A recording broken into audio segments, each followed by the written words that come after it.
This is the best of First and Last, the podcast.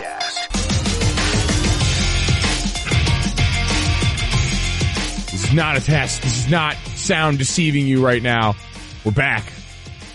Week in California and warm weather has come to a stark, decisive end as I realize for the first time I can now see my breath again, which is something that I definitely did not miss. But did miss being here with you guys and picked a really good day to come back. Like, what a softball this one is. As we sat around yesterday thinking, all right, NFL playoffs this weekend. We've got the divisional round, Saturday's games that we'll get to in a little bit were but had the Jaguars coming out of nowhere, waxing the Steelers in the early part of the day, and then we all kicked back and said, we're playing with house money at this point. If that's the best that we were going to get, that was pretty darn good. And the afternoon game that we had set up for this whole weekend is probably the best game, Saints Vikings on the weekend, to look at and say, yeah, this is the one.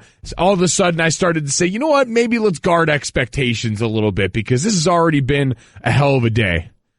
Stephon Diggs didn't really care what I had to say and decided that he and Case Keenum were going to cap what was one of the most exciting fourth quarters in the history of NFL playoffs history with a 61-yard touchdown reception that sounded a little something like this. Three receivers right, Thielen left. Marshawn Lattimore 12 yards from Adam. Case on a deep drop, steps up in the pocket. He'll fire to the right side, caught by Diggs. Stay up! Oh my God! 30! No 10! Touchdown! Are you kidding me? It's a Minneapolis Miracle! Stephon Diggs and the Minnesota Vikings have walked up on the New Orleans Saints. It's a 61-yard Minneapolis Miracle. That call courtesy of KFAN Sports Radio 100.3 FM. I was sitting there watching the end of this game. I had just gotten home, had been traveling all day, sat down. In the first half of this game, it was 17-0 at halftime, and it was largely an uninspiring half of football. And then everything kicked into high gear in the second half, including the fourth quarter. This is the first game in NFL postseason history with 4 lead changes in the final 4 minutes of the fourth. It was the second game in postseason history with 3 lead changes in the final 2 minutes of the fourth, the only other game being the Music City Miracle, Bills-Titans in the 99 AFC wildcard game. So you have to wonder, the announcer there might have had that Minnesota Miracle conveniently stuffed in the hip pocket for just such an occasion. But I was sitting there already drafting the text message that I was going to send in the group chat. And, my friends from college, Kyle Rudolph, Minnesota Vikings tight end, Michael Floyd, Minnesota Vikings wide receiver, great season, guys, tough way to end, because you're sitting there as that play sets up. And we all collectively, I think, got to that place where we had already given the Saints the game. It was, third and a mile. You knew it was going to be a Hail Mary ball. The Saints were sitting there playing a boundary defense, just trying to make sure guys didn't get out of bounds to stop the clock, because you knew as long as you tackled the guy in bounds, nothing was going to happen. The game was going to be over, and everything that was going to be good. And it really made no sense. I mean, you sit there and you do feel terrible on the other side of this, because there are 2 sides to this story, and Marcus Williams is the other side, another in a stellar Saints rookie draft class that had really come to play for this team this year, a guy who's trying to execute that defense, and a guy who ultimately, I don't know the next time he goes to sleep and doesn't see this when he closes his eyes. I really don't. It is one of those moments that can truly be haunting, and one of those moments that, he stood up and to his credit after the game, I mean, having to answer questions about this seems cruel and unusual to say the least, but got up after the game and took his medicine and took ownership of this. Man, it was just my play to make. Ball was in the air. I didn't go attack it. Came down, made a great play. And, that's on me. I just got to be that guy and go up and get the ball, as a safety back there, you got to be the eraser, and that was my job. The last play of the game, you got to go do it, and you got to say the game. First and last of Mike Golic Jr. here on ESPN Radio and the ESPN app. And if you play long enough, one of my close friends always said this, and it rings true. Sometimes you're the bear, and sometimes the bear gets you. Like, every once in a while, you are going to be on the wrong side of a play, whether that's getting blown up, whether that's getting beat, whatever it looks like, you're going to be on the wrong side of it. The only thing is we didn't imagine Case Keenum was going to be the bear ever. And that's who I feel overwhelmingly good for. You saw the moment at the end of the game where Case Keenum leads the crowd in the skull chant in a stadium during a season where he started as the third-string quarterback, where no one in their right mind would have imagined he would have been the guy. But going into this game especially, I remember doing a hit this week on ESPN 1500, which is our local station in Minnesota. And people were asking, should we believe in Case Keenum going into a divisional weekend where we had a lot of quarterbacks we had questions about, and a lot of those quarterbacks moving on? The conference championship round quarterback-wise is something we're going to get into in a little bit, because the difference between last year and this year is an interesting thing, and I wonder what it means. Is this blip or trend as far as what you can accomplish in the NFL without a marquee quarterback? But people were asking about Case Keenum in particular because it was a Minnesota station. And the one thing I said is, look, with Case Keenum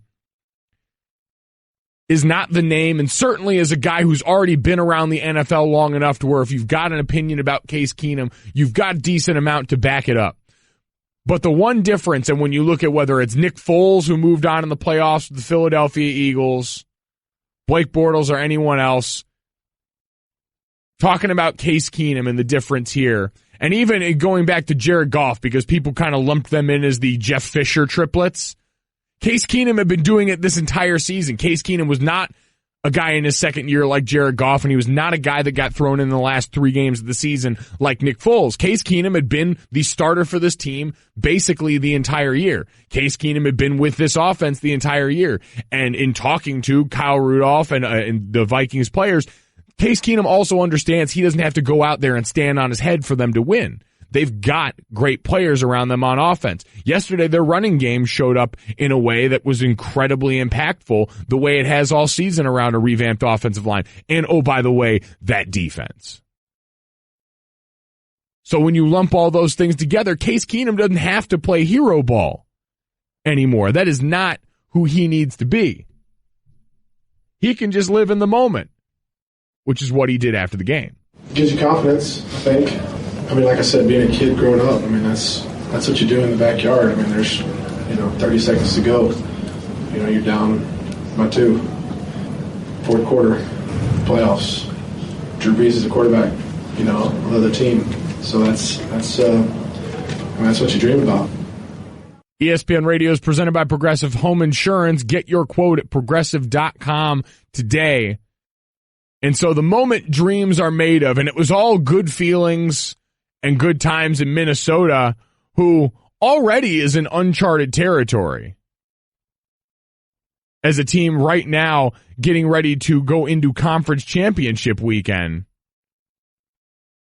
as the first team in history with the shot to host a home Super Bowl. The Super Bowl being in Minneapolis coming up. All good times and good feelings there. First and last, the podcast. Still basking in the glow of the ultimate finish. The Minnesota Vikings taking down the New Orleans Saints in a game and an ending that is really stole the show on a weekend that already thought it had a hero. Like, you already looked at Jacksonville and Pittsburgh and thought we had done it all. But instead, Minnesota gets a 5-point win. Not for nothing, making the folks out in Vegas sweat too at the end of that game. So Minnesota goes into that game 5.5-point favorites, gets the walk-off touchdown to win the game. But the problem is that someone had to run a final play after. You needed to execute the extra point. The New Orleans Saints had already gone into the locker room. The whole Minnesota team was essentially losing their minds. And all the while, the refs are just looking around. The refs have to be that awkward guy saying, all right, we really, like, we have to do this. Like, we've got to show up to this. Someone just has to do something. And you saw Thomas Morstead, the Saints punter, line up at nose guard for the final play. Half the guys on the field were offensive linemen. Somehow Cam Jordan got forced into coming back out. It seemed like everyone drew the short straw there. It was either a specialist or a backup player, and then Cam Jordan was getting a starting defense rep. He was the only one that fired off the ball right away. The rest of those guys got a minus on the play. But you go out there and take a knee, which lets you know that Minnesota, by the way, is on the straight and narrow. Because if they had gone out there and lined up and kicked the field goal, you know, and someone in that locker room is an absolute degenerate who's looking up there like, Coach, we should probably honor the process and just do the kick. It's what New Orleans would want. It's what Drew Brees would want. They don't want to be belittled by us taking a knee on the point after. We should probably just go ahead and kick this. Win by 6. So you had that on one side.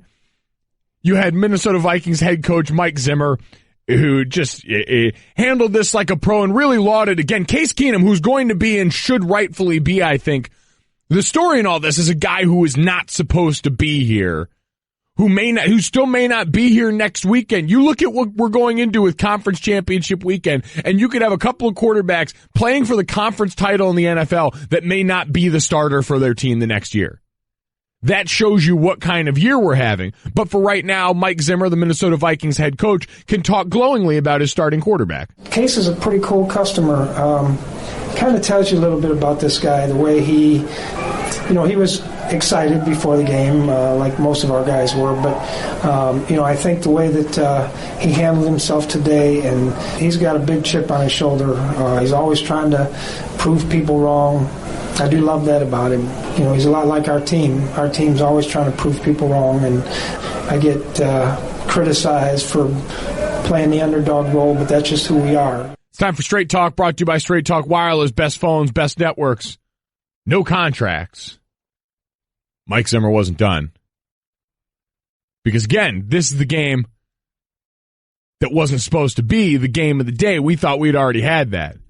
Then this game came out and said, hold my beer. Mike Zimmer said, can you guys bring me a beer? He just wanted one. Straight Talk Wireless, nationwide coverage on America's largest and most dependable 4G LTE networks. That's my head coach. That's a guy that we can get behind. All the talk in the game, him and Sean Payton, both Parcells guys, were there in the Dallas coaching staff at the same time. And you feel like anyone that spent that long with Bill Parcells probably at some point was just... can you guys bring me a beer? Just needed it at some point, take the edge off a little bit. Hopefully someone got him that, by the way. Mike Zimmer, who in his own right has been through a ton. I mean, this is a guy who's been through a bunch of eye surgeries in the last couple of years. Those personal health risks for him have always been an issue. So a lot of people that you can root for and feel happy for in Minnesota in a season where they're doing this all, by the way, after parting ways with their all-time leading rusher, with the face of the franchise in Adrian Peterson. Who, if anyone remembers going back to last year, was my hot take. It said this is a better team without Adrian Peterson at this point. But, I'm not here to pat myself on the back. Tell you one team that is, though. Boy, oh boy. This is I think between these two teams, we had enough interesting to make the whole playoffs. When you look at the Pittsburgh Steelers and the Jacksonville Jaguars, from that early game this weekend, Jacksonville goes into Pittsburgh and puts 45 on them after that 30-9 beatdown earlier this season where Ben threw 5 interceptions, and we all go into this game thinking, no way it happens again. Pittsburgh Steelers offense has too much firepower. Jacksonville offense has too much Blake Bortles. He can't go, and key to victory going into this game, Blake Bortles 2-0 on the season when throwing for under 100 yards, coming off of a game where he had thrown for 87 and rushed for 88. We all knew that story by now. What we didn't know, or maybe what we should have known, was how ready the Jags were to just talk their bleep after this game.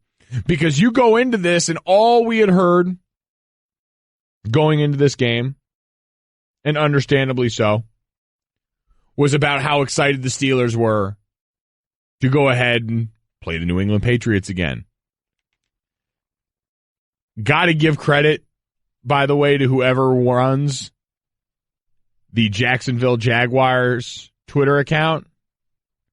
As I can't even look it up because I typed it the wrong way. I started typing Jacksonville. They have been very carefully Saxonville for a while now. And they let the trolling begin yesterday. Mike Mitchell, Steelers safety, had come out and said before, on the potential rematch of the Patriots in the AFC Championship, said we can play them in hell, we can play them in Haiti, we can play them in New England, we're going to win. The Jacksonville Jaguars Twitter feed, and again, as someone whose sister works in social media in the NFL, I can appreciate the art form that goes into this, quote tweets that and says, you can play them on Madden NFL all offseason. And so if your Twitter account is out here firing shots like that, then your team is going to be on another level. And Jalen Ramsey is just the tip of the iceberg on this one, and he's the guy we're all most excited to hear from on a young team and a young defense.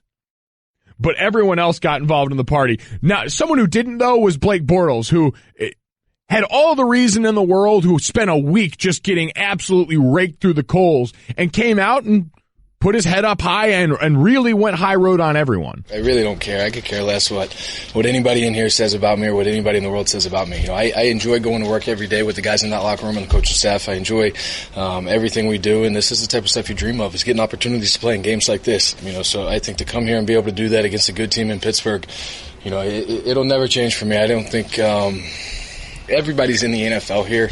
It's the highest level of football there is in the world. You know, so I think it's tough to say, you know, somebody's not a good player, or somebody's trash, or somebody's this or somebody's that. I mean, it's the best in the world. Everybody's a professional football player and getting an opportunity to do it for a living. So I think, you know, I'll always be respectful of everybody we play, and no matter what. Good that Blake Bortles is willing to be respectful of everyone they play. It's great. Sportsmanship. We appreciate that. The tried and true nature of sports on display right there. First and last, the podcast. First and last, the podcast. Bergie Berg 69 tweets in, it's called Heinz Field because the Steelers spend the whole game playing catch-up. Cool. Nice. Well done. And that was the story of yesterday. We talked glowingly about the Minnesota Vikings and their late game win over the New Orleans Saints. Shout out to Millie, the 100-year-old Vikings fan who was at the game. They should have let her kick that last extra point. You want to make Vegas sweat, let the 100-year-old Vikings fan come out there and decide everyone's fate. That would be compelling television. That is the reality that I want to live in. But we did have a reality that existed before that game. And it was the Steelers playing catch-up. So the Pittsburgh Steelers were hosting the Jacksonville Jaguars. Again, we remember 30-9, 5 interceptions early in the season. Ben Roethlisberger, I'm not sure if I have it anymore. All of that good stuff. And this time around, the Steelers were down 3 scores before they knew what to do with themselves. This Jacksonville defense and run game went out there and went absolutely insane. Leonard Fournette goes off. 3 touchdowns for him on the ground, 25 rushes for 109 yards, the second rookie in NFL postseason history with 3 rushing touchdowns in a single game. So rarefied air for this guy already in a season where he came in and despite a heavy workload for a rookie and taking a pounding and suffering some injury, even left this game for a little bit, limped off with an injury for a while at the end of the first half, but was able to come out and still be effective for them. This is a game that football-wise is going to really be defined by what we saw on the other side from the Pittsburgh Steelers in the decisions that they made. 4th down was really the defining down of the day for them. You had 2 4th and shorts where the Steelers decide on one to run a toss play that I don't have as big a problem with as everyone else did. You're giving the ball to your best player, albeit you're doing it in a way that's not usually your bread and butter. Usually the Steelers' bread and butter, you think that Le'Veon stutter play where they're running gap double on the inside. Big, great, all-pro offensive linemen just trying to move bodies against, albeit the weakest part of that Jacksonville defense. But instead you toss it to the outside where Miles Jack and Jalen Ramsey and the most athletic people in the world are waiting for you. And then on the other one, Ben, I think checks to a throw. But then you have, of course, 4th and 5 and 4th and 11 that go for two of the most insane touchdown passes you'll ever see. And that's sort of the Steelers' offense in a nutshell. It was very feast or famine at certain times. You had all the great players show up. You had unbelievable Antonio Brown catches coming back from an injury to a calf, probably not playing at 100%. Martavis Bryant showed up. Le'Veon Bell, big day for the wheel route yesterday. Big day. Alvin Kamara and Le'Veon Bell both showing you that running backs are the currency of your future in the NFL, being able to do stuff like that. That was all the story of the game, and Mike Tomlin's going to have to answer questions about that decision to onside kick towards the end of the game that seemed inexplicably bad, given what the alternative could have been of just pinning them back and letting your defense go out and work. Instead, you put them already in range to do something right off the bat. All of that is going to be the story in a football sense, and we can get back around to that a little bit. First and last, Mike Golic Jr. here on ESPN Radio and the ESPN app. But we got more important stuff to take care of. So the Pittsburgh Steelers before this game were very, very upfront about their desire to face New England again in the AFC Championship game. We remember how part one of that went this season. We know these teams have a little bit of history together. We know that's the case. We know Blake Bortles and the Jags had heard that. We know Blake Bortles had suffered a lot of personal attacks during this week. But again, Blake Bortles reminding us all that he's not out here to prove people wrong. I'm just happy to win. I have no animosity towards anybody that's ever said anything. I'm happy to be able to come here and do this with this team. Happy to be able to continue to play for another week. There's a lot of guys sitting at home on the couch watching this that I'm sure wishing they could play. I know in past years I've been.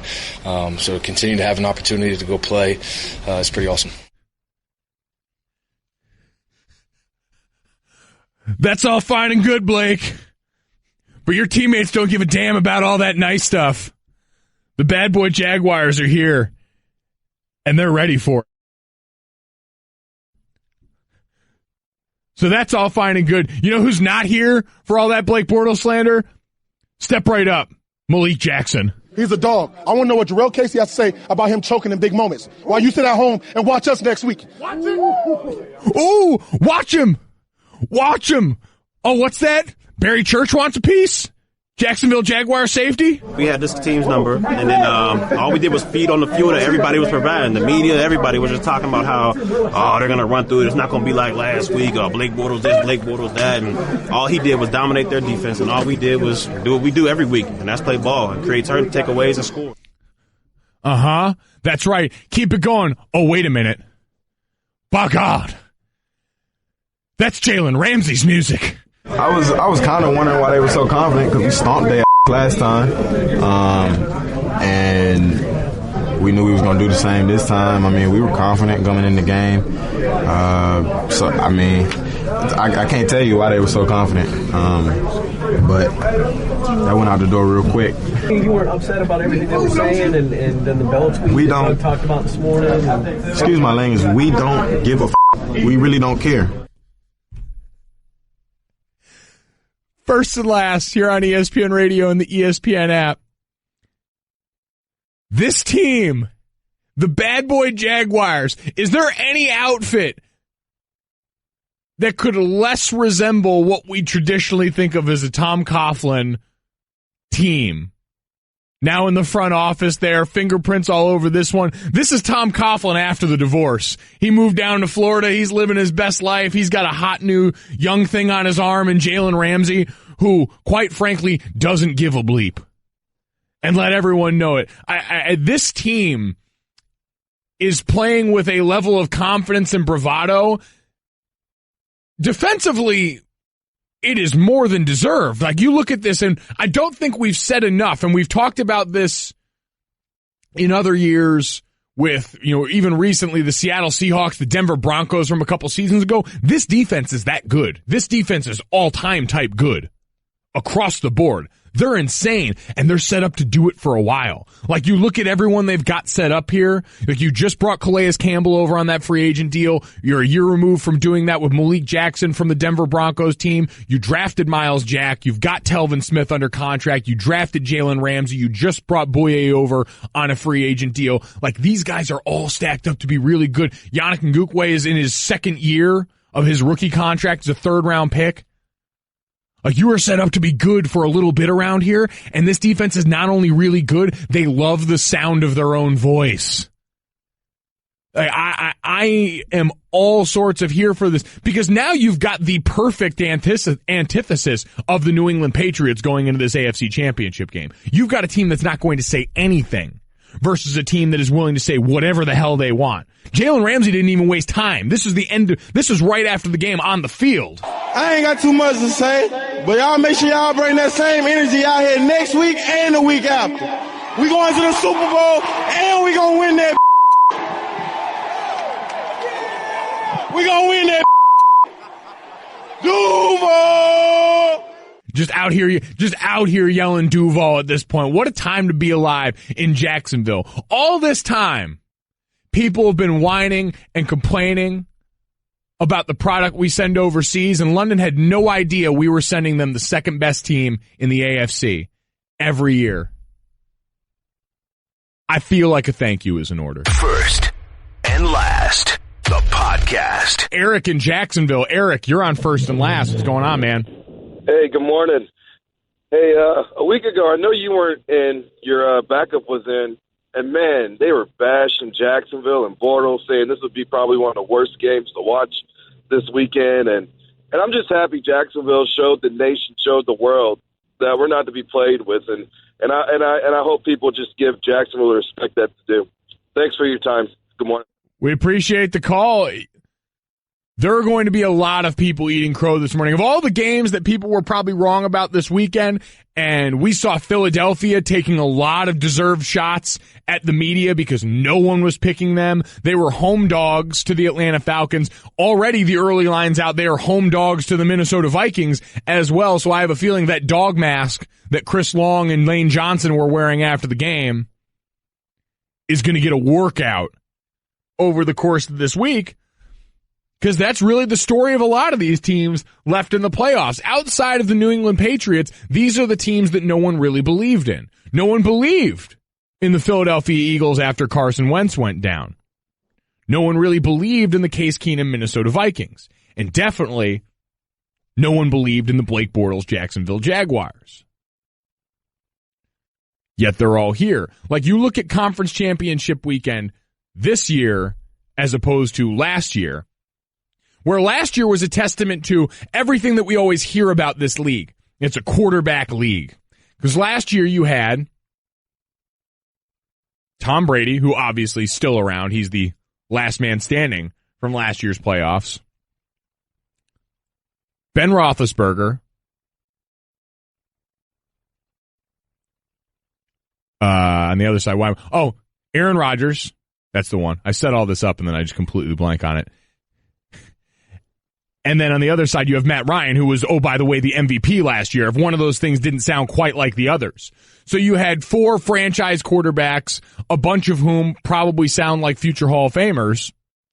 And then this year, Tom Brady, again, that lone soldier, standing around looking at these other 3, wondering who they are. We always used to hear about that quarterback club from back in the day. These are the guys on the outside still waiting to get their smoking jackets. Like, they're not quite sure if they're allowed to come in. The guys on the way into the quarterback club might mistake these guys at certain times for, the valet. Imagine these guys get handed a fair amount of parking tickets, but now they're here. And it's interesting of what this says about the current state of the NFL. Because when you look around this weekend, better teams beat better quarterbacks.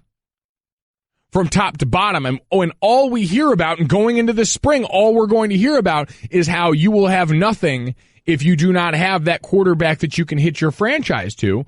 All of a sudden, you've got these teams that are going to dispute it, because even if Tom Brady and the Patriots get there, you're still going to get a team on the other side. Now, listen, Philadelphia is sort of halfway into this box because they would not be the 1 seed in the position they're in without MVP caliber play from Carson Wentz. That much is sure. But if Nick Foles can continue to get them over the hump, there's something to be said for that. If Case Keenum's and the Vikings can capture this, it's even more indicative of this shift where a team that's got all three of their quarterbacks that are going to be free agents in Teddy Bridgewater and Sam Bradford, who, oh, by the way, Sam Bradford was the backup yesterday, so read into that however you want to as far as the future with Teddy Bridgewater going into this offseason, the decision they have to make. But when you look around in all of this, it becomes interesting, and it feels like a changing of the guard moment. Like, for the other two losing quarterbacks, we had to hear answers to questions about what their future would be. Drew Brees turned 39 today. Ben Roethlisberger, I mean, this is, one of the stories going into the game. It was surely going to be one of the stories coming out, but just in general, a guy that always seems to get those questions about what his future looks like in black and gold. Obviously, if you don't win the Super Bowl, you've underachieved, right? Because that's always our goal. It wasn't our day. It wasn't our year. What an awesome season it's been. We fall short, obviously, because we don't win at all, but it's been a lot of fun with these guys. And already reiterated that he's going to be back for 2018, something that came up the last time they played the Jaguars, and the Jaguars single-handedly trying to force Ben Roethlisberger into retirement. Drew Brees reflecting on the season in much the same way, but we're starting to have to ask these questions about these guys every season now because of where they're getting up to in age. And we keep looking for that next round of quarterbacks, and we've got plenty of guys that seem like they are poised to be in that mold. They look different. I mean, you look at Andrew Luck in Indianapolis. We thought that was the future face of the league, and now that is in question in a future period for him coming off this shoulder injury. We've seen other guys step up and be a part of it. Jared Goff took big steps forward this year. Is he going to be there? Deshaun Watson coming back from injury. Is he going to be the guy? Carson Wentz. You're going to have a lot of rookies, kind of like what we had this season, where Marcus Mariota and Derek Carr took a big step back because of late season injuries for both. You hope it's not the same for Deshaun Watson and Carson Wentz, who are both injured this season, who are going to have rehab as a part of their offseason for a while instead of just getting to focus on the growth of these things. How is Jared Goff going to look in year 2 with Sean McVay? All these questions that you have to answer, but then you realize, now easier said than done to say we're going to put together prolific defenses, but at the very least, the Eagles, the Vikings, and the Jaguars sort of let you know that, all right, this isn't a situation where we have to bring up, the 0-1 Ravens or all these teams that win with replacement level quarterbacks because of these Hall of Fame defenses. We've got 3 teams that legitimately got to this weekend off the strength of being great on defense. In the Eagles' case, being one of the top 5 special teams in the league. You've got all these other ways that you can win now. And so how does that open up decision making going forward? Saw a great piece this week. I think it might have been in the Ringer talking about how free agency has become much bigger part of the NFL picture than it used to be. It used to be the have-nots were just dealing in big deals around that time of the season, but the Jacksonville Jaguars can stand up and say, no, we're the poster of what you can do with free agency in this current age in the NFL with the current salary cap space that you've got going on, the decisions that they've got to make. And a lot of teams will have decisions. 888-SAY-ESPN. Let's go to Jesse in Nebraska. Jesse, you're on first and last. What's going on? Hey, Mike, how are you? Good. How you doing? Heartbroken. Listen, I love your show. Listen to you every night. I had to call in today. I had to call in. I am just livid. No disrespect to the Jaguars. No disrespect at all to the Buffalo Bills when they played on that wild card weekend. They both played their hearts out. And I know everybody's ragging on Blake Bortles, being subpar quarterback, not being a franchise type quarterback, but they smashed us in the mouth. I've been a lifelong Steeler fan. I'm 54 years old. I just cannot comprehend the quality of coaching that we have. And that's going to be an interesting question going forward. We appreciate the call. Is how much of this do we put on Mike Tomlin? First and last, the podcast. First and last, the podcast. And guys, we are close. We are darn close to history. Coming off of an NFL weekend that felt historically great for the divisional round to deliver in the way that it did, especially on Sunday. You look at Saturday, the results were, in one case, not expected. Now, the game left a lot to be desired action-wise, but the Philadelphia Eagles, moving on, coming off being home dogs, Q, Lane Johnson, and Dog Mask, surprising enough. The New England Patriots taking care of business against probably what everyone could point to as the worst team left in the playoffs in the Tennessee Titans. And then we get to Sunday, in a day where we saw the Jacksonville Jaguars stun the Pittsburgh Steelers at home again in a game they rolled into with a ton of confidence. And then the Minnesota Vikings cap it all off with maybe the most exciting win of the day, the walk-off for a team that, over the course of its history, including 4 Super Bowl losses, hasn't exactly wound up on the great side of postseason heartbreak moments. And so now they become the only team in NFL postseason history with a game-winning touchdown scored with no time remaining in the fourth quarter. They get a true walk-off, so much so that they had to scramble to get anyone back on the field to attempt the point after. Thomas Morstead, the Saints punter, was lined up as your starting nose tackle for the final play of the game. And it was one that just stunned everyone. You look, there were just pages of tweets, all basically some version of, oh my God, with a number of expletives built in there. So we'll let Vikings defensive end Everson Griffin sort of speak for all of us in the shock and disbelief that came at the end of this one. It's unbelievable. I'm happy. I was sad. Now, wow. Oh my goodness. I'm shocked. I don't know what else to say. It's unbelievable. 14 seconds to go. Our last play. 3rd down. That's unbelievable. You can't draw that up. You can't wish that. Can you guys bring me a beer? Mike Zimmer knows exactly what the medicine for that moment is there, as Everson really encapsulates what all of us were doing in that moment, is trying to figure out what the hell just happened.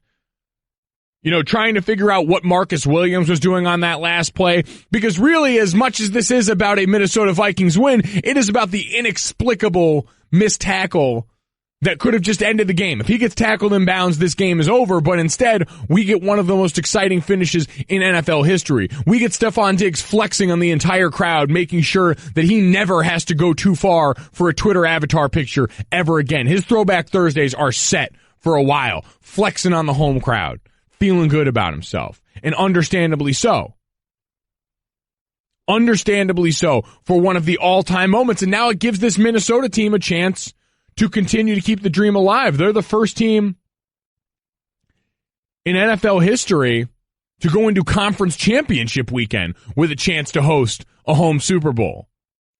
Something that we were talking about this before the show. This is such uncharted territory that I come in and I'm talking to Allie before the show, because the way this shakes out, the AFC would be the home team for the Super Bowl this year, technically. So if you've got them hosting the Super Bowl, or if you've got Minnesota hosting the Super Bowl, Allie's question would be, would they get to use the Vikings home locker room? Is there not, Allie, you were the one asking me about the presence of a backup locker room for a situation like this. Well, I didn't know if they had like a spare. I don't know, because wouldn't it be weird to go into someone's stadium playing them, but being in their home locker room? Well, I guess that's the point, is this is a situation that's never happened before. Right. So we've got, asking these kind of questions isn't overly far-fetched.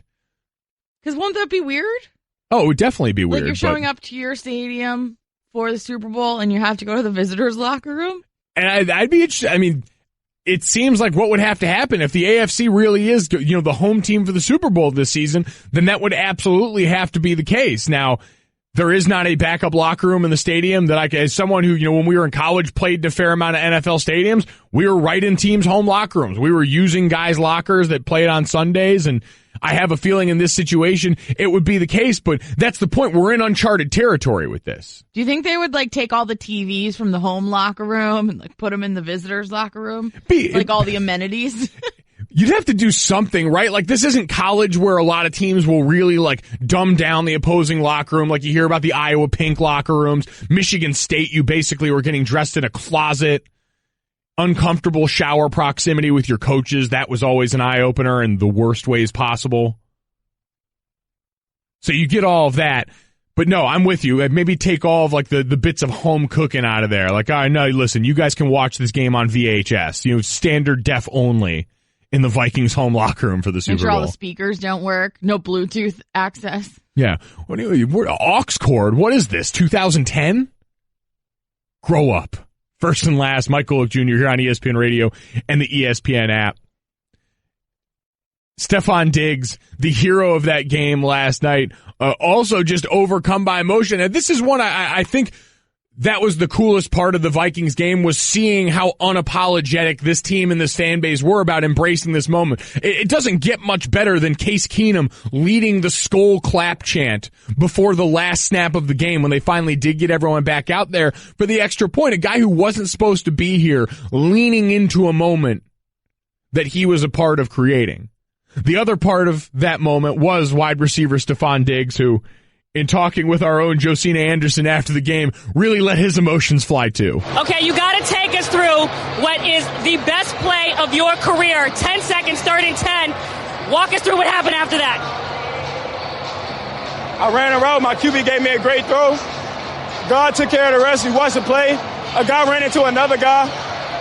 I give all the glory to God. I give him the praise on this great Sunday.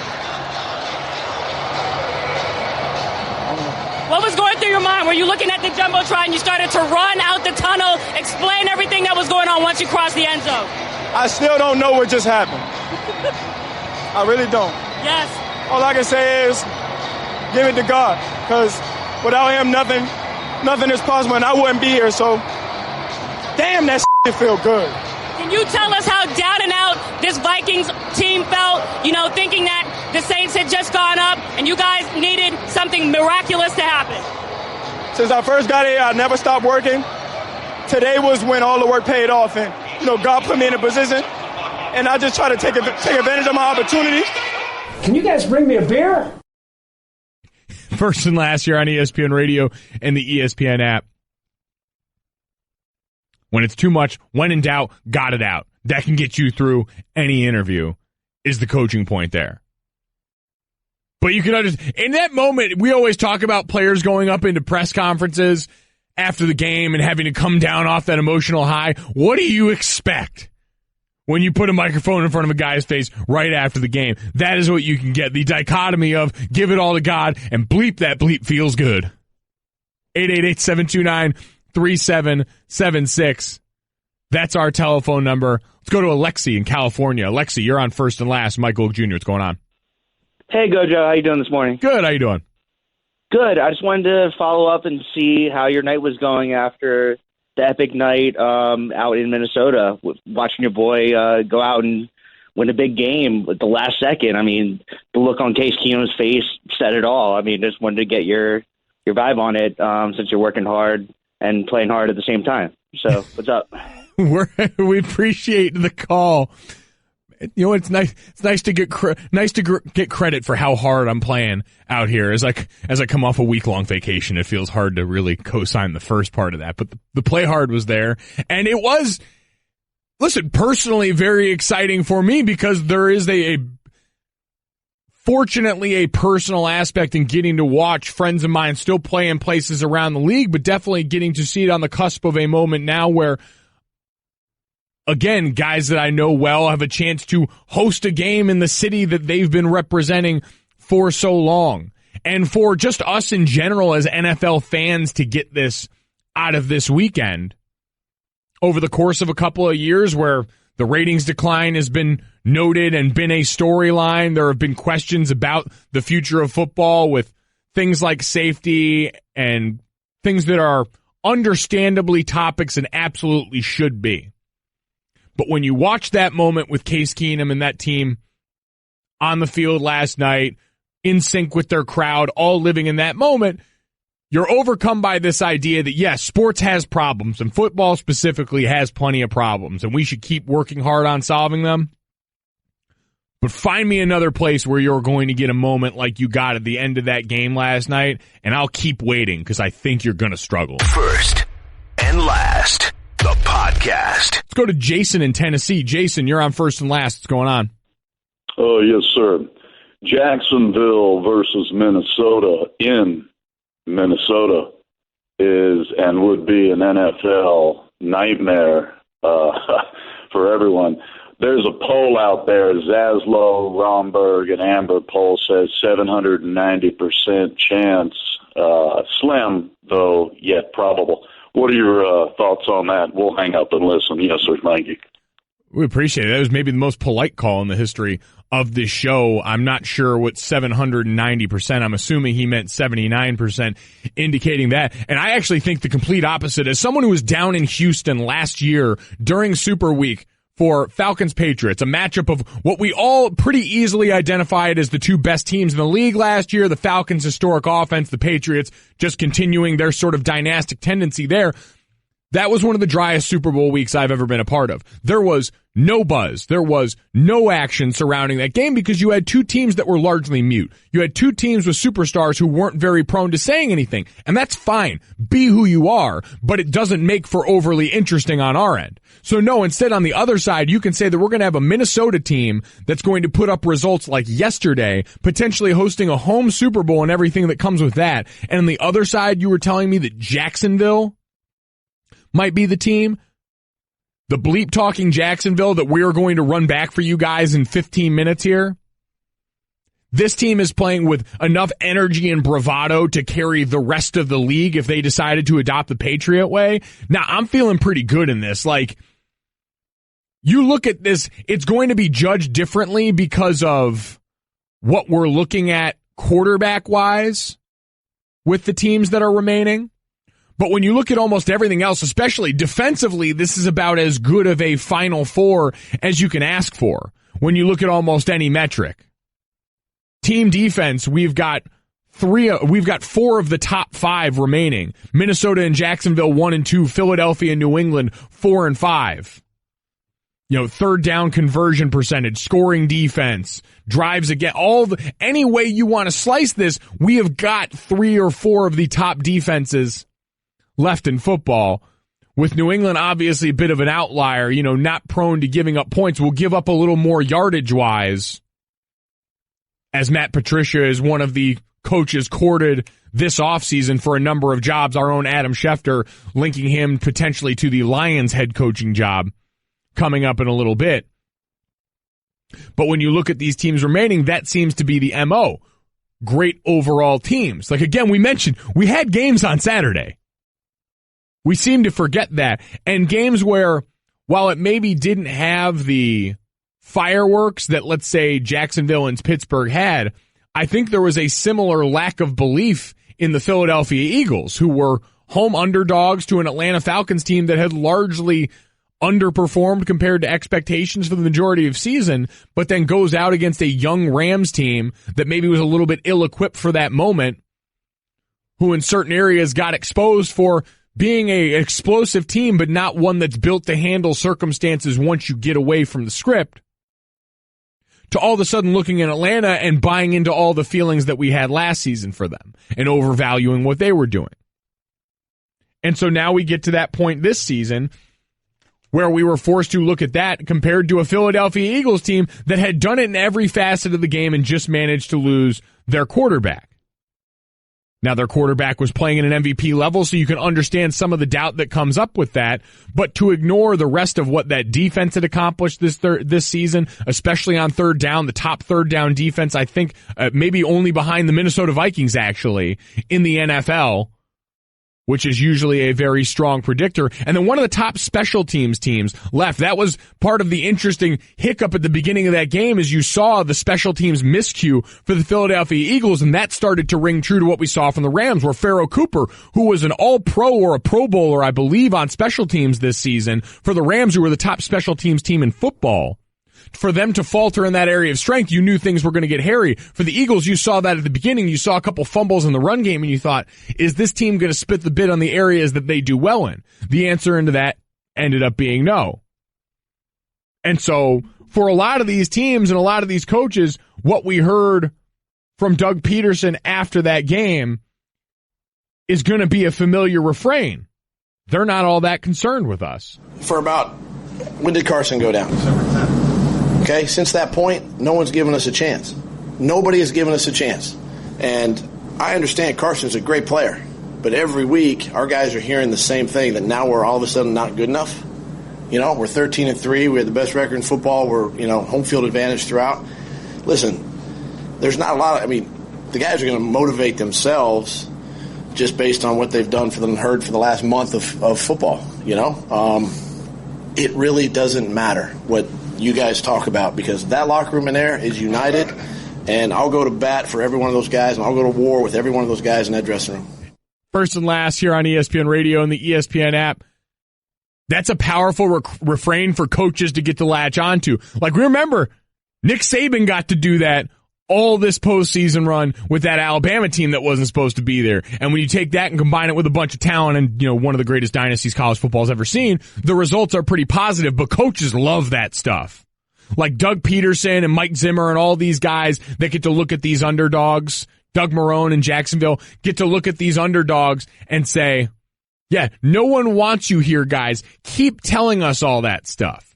Keep giving us exactly what we need to thrive in this situation. Because it seems like almost no one in sports really likes being counted on to be the one.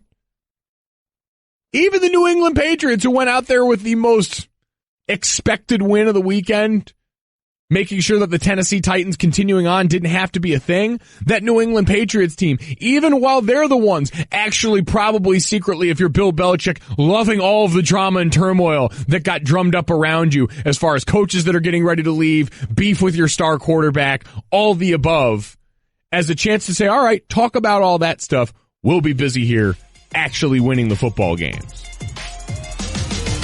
Thank you for listening to the First and Last podcast. You can listen and subscribe to all ESPN podcasts in the Listen tab of the ESPN app. First and Last.